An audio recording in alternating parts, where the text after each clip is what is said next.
And joining us on our first hot copy, it's his first time on ANC. Seriously. The second son of former President Gloria Arroyo Camarines, or 2nd District Representative Dato Arroyo. Good day and thank you for coming. Good morning, good morning. All right, thank you for coming. How are you first? Well, ako, I'm happy that at least the former president is out on bail. No, alam naman namin na temporary lang ito. But yun nga, in fact, when I found out about it, I was in the district, I was in Camarines Sur yesterday. And then as soon as I found out, I looked for the quickest way to go to Manila. Kasi syempre, sa mga ganitong panahon, it's, you should be with family. She didn't expect it at all. I don't believe she did. No, so it actually caught us all by surprise. Yeah. So ayun, well, I think the happiest members of the family would be the grandkids. Kasi last night was the first time in a long time na nakasama talaga nila sa bahay.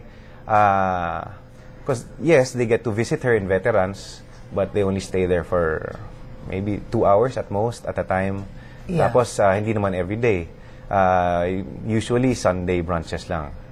And then so parang yesterday was the first time in a long time na nakasama nila at home. And when GMA went to La Vista, what was the first thing she said or did? Well, I wasn't there, no? Like I said, I was in the district yesterday. I arrived last night at around siguro mga 8 p.m. na. Well, she went there, and then yung mga staff, syempre, nagyakapan sila. Yung mga household staff. And then, I think they had a mass there. They had mass at home. And then, well, she went to her room and started fixing things up. Right away? Ano siya eh, well, one thing about the former president, ano siya, perfectionist. So, gusto niya palaging may ayos lahat. And so, parang, even when I arrived last night, she was fixing things up. Parang dadaan siya, biglang may makikita siya na frame na mali. Ayusin niya ganon. Are you close to your mom? I would say fairly close, yes. Okay. Now tell me,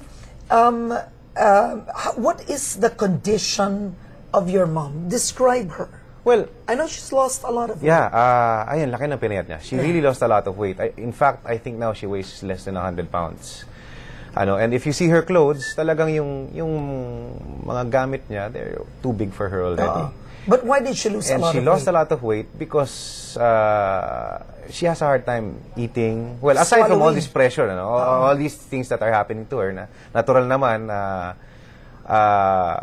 mahirap na yan sa tao, no? But physically, she also has a hard time swallowing because of that thing on her spine that protrudes into her esophagus. So she has a hard time swallowing. Pag kumakain siya, I think siguro mga 4 or 5 bites lang siya, and then tama na.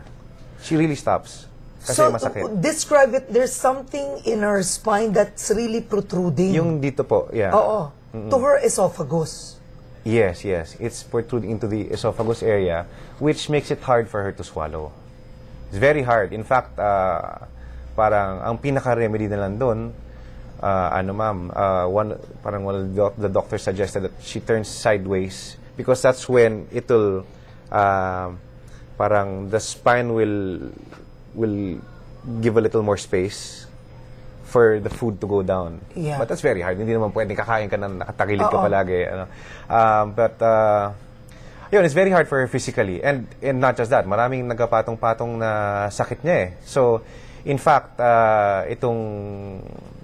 with the whole being out on bail thing, it doesn't mean that her sickness is gone, no? May sakit pa rin siya. It's still there. And in fact, she has to go to Veterans 4 times a week at least for therapy. So, babalik-balik rin? Yes.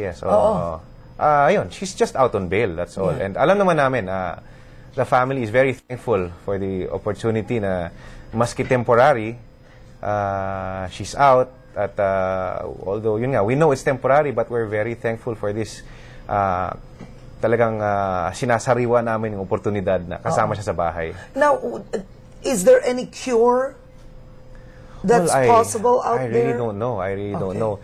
Many of the doctors have suggested seeking help abroad. Yes. Because, but there's a whole departure Yes, order. yes. So, well, the thing about my mom is that she will follow whatever the legal processes allow her to do. Ano, like, itong dati po, remember that whole incident at the Yes. airport? Now, she went there because sa paniniwala nga namin, and the lawyers especially, no, since the Supreme Court put out a TRO for the whole departure order, then it was lawful. Yeah. It was legal for her Yeah. to go abroad and seek help.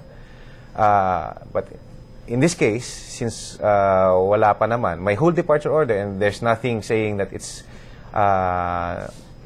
that says that She couldn't it should fly. not be followed. Yeah. Then she will follow it, and GMA has always believed in the institution of in the processes of the courts. Okay. No, she believes in the courts, and that's why she always participates. No, lahat ng kailangan niyang gawin sa korte, she participates in it, and that shows that she's willing to. I mean, everyone talks about demanding justice, ano po. But yun nga, that's precisely why she participates in all these processes that the courts require her to go through.